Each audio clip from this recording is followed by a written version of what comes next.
శరన్నవరాత్రుల్లో 3వ రోజు అమ్మవారిని అన్నపూర్ణాదేవిగా అలంకరిస్తారు. సకల ప్రాణికోటికి జీవనాధారం అన్నం. అందుకే అన్నం పరబ్రహ్మ స్వరూపమంటారు. ఈ రూపంలో అమ్మ అన్నపాత్రను ధరించి దర్శనమిస్తుంది.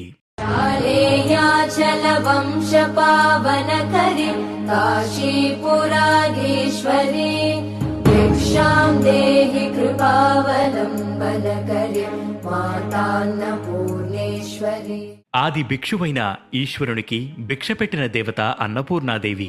ఈమెను ధ్యానిస్తే మేధాశక్తి వృద్ధి చెందుతుంది. మధుర భాషణం, సమయస్ఫూర్తి, వాక్శుద్ధి, శుద్ధి, భక్తి శ్రద్ధలు, ఐశ్వర్యం కలుగుతాయి. మానవుణ్ణి సకల సంపూర్ణుడిగా ఈ దేవి అనుగ్రహిస్తుంది.